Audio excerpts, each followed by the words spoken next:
राज्य बिंदल ने शिमला में आज प्रेस वार्ता आयोजित कर नगर निकाय और नगर परिषद चुनावों के परिणामों के बाद पत्रकार वार्ता में कांग्रेस सरकार पर तीखा हमला बोलते हुए कहा कि प्रदेश की जनता ने चुनावों में भाजपा को अपार जन समर्थन देकर कांग्रेस सरकार की जन विरोधी नीतियों के खिलाफ स्पष्ट संदेश दिया है। उन्होंने कहा कि चुनाव परिणामों ने यह साबित कर दिया है कि प्रदेश की जनता कांग्रेस सरकार से निराश और नाराज है। राज्य बिंदल ने कहा कि भारतीय जनता पार्टी हिमाचल प्रदेश की ओर से नगर निकाय चुनावों में भाजपा समर्थित प्रत्याशियों को मिले समर्थन के लिए प्रदेश की जनता का हृदय से आभार व्यक्त किया जाता है। उन्होंने कहा कि जनता ने अपने मताधिकार का प्रयोग करते हुए कांग्रेस सरकार की विफलताओं, बिगड़ती कानून व्यवस्था, बढ़ते कर्ज, बेरोजगारी, महंगाई और ठप्पड़े विकास कार्यों के खिलाफ मतदान किया है।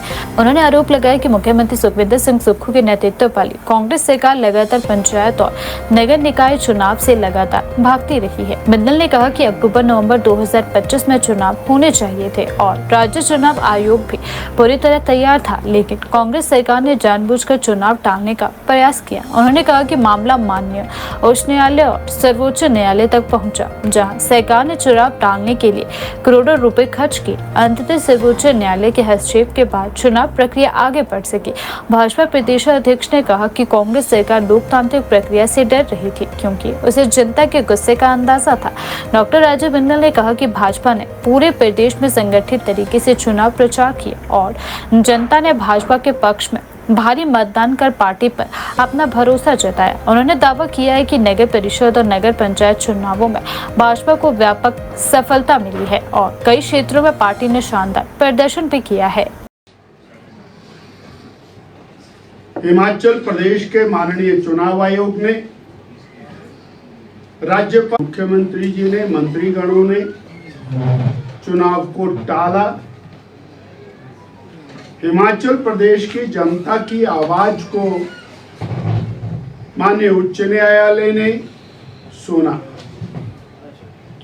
और फिर उसके बाद कांग्रेस ने सर्वोच्च न्यायालय में करोड़ों रुपया, लाखों रुपया खर्च करके पुनः केस को लड़ा कि हमें चुनाव नहीं लड़ना है।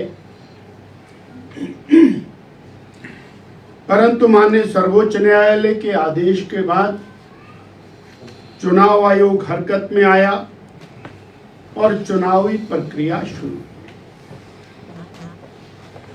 अब यहां एक चीज बड़ी महत्वपूर्ण है। माननीय मुख्यमंत्री जी ने आपके सामने, मीडिया के सामने एक स्टेटमेंट दी कि कांग्रेस पार्टी अपनी ओर से चुनाव में लड़ने वाले प्रत्याशियों की सूचियां जारी नहीं करेगी और जिस भी कार्यकर्ता को लड़ना वो स्वच्छंद है, वो चुनाव लड़ सकता है। ये मैंने आपके सामने सारे चुनाव की बैकग्राउंड रखी। चुनाव आयोग द्वारा चुनाव की घोषणा होने के बाद भारतीय जनता पार्टी ने पूरे प्रदेश में चुनाव की फील्डिंग को लगाया। सभी जगह प्रभारी, सह प्रभारी और चुनावों की प्रदेश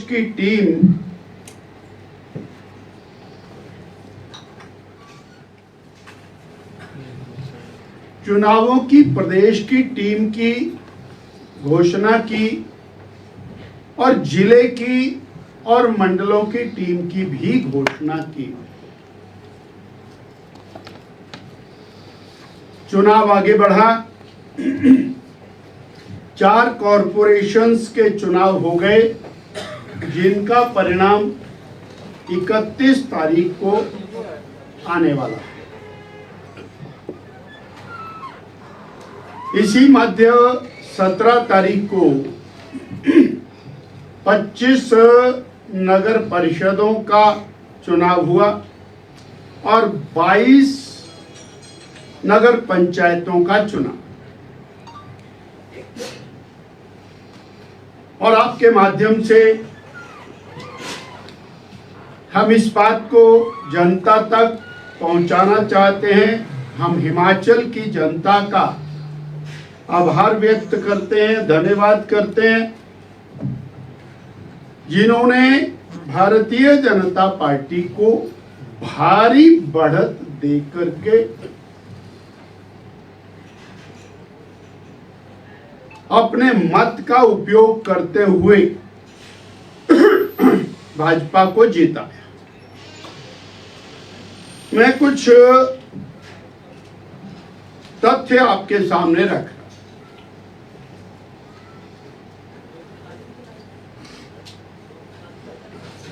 हमारी जो अलग अलग जिले में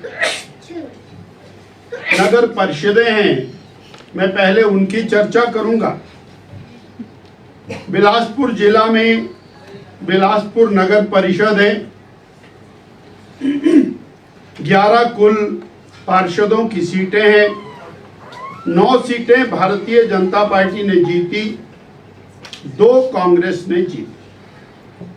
घुमारवी में 9 सीटें हैं, 6 बीजेपी ने जीती और 3 कांग्रेस ने जीती। श्री नैना देवी जी में 7 सीटें हैं, 5 बीजेपी ने जीती, 2 कांग्रेस ने जीती। इस प्रकार बिलासपुर जिला में कुल टोटल 27 सीटों में 20 बीजेपी ने जीती, 7 कांग्रेस ने जीती। चंबा शहर में 11 सीटें हैं, 5 बीजेपी ने, 5 कांग्रेस ने और 1 इंडिपेंडेंट ने जीती। डलहौजी में 9 सीटें हैं, 4 बीजेपी ने जीती और 1 सीट टॉस के ऊपर कांग्रेस के पक्ष में गई, जिसमें बराबर बराबर वोट आए और टॉस में वो कांग्रेस को गई। इस प्रकार 20 सीटों में 9 और 10 और 1 इंडिपेंडेंट। हमीरपुर में सुजानपुर टेरा 9 सीटें हैं, 3 बीजेपी, 2 कांग्रेस और 4 अन्य, ये भी भारतीय जनता पार्टी के। हमीरपुर में क्योंकि कॉरपोरेशन बन गई है, वहां चुनाव नहीं हुआ, एक ही कमेटी में चुनाव हुआ। यहाँ कांगड़ा में 9 सीटें कांगड़ा में 1 और 8 है, यहाँ पर हम नीचे रहे। नगरोटा बगवा में 7 सीटें हैं, 5 बीजेपी ने जीती, 2 कांग्रेस ने। नूरपुर में 9 सीटें हैं, 3 बीजेपी, 6 कांग्रेस का स्कोर है। देहरा में और बीजेपी नीचे रही है, 7, 2 और 5 का स्कोर है। ज्वालामुखी में भी हम नीचे हैं। कुल्लू में और कांग्रेस 5 सीटें हैं, बीजेपी 5 है और 1 निर्दलीय है। मनाली में 7 सीटें हैं और 7 की 7 बीजेपी ने जीती हैं, कांग्रेस 0 है।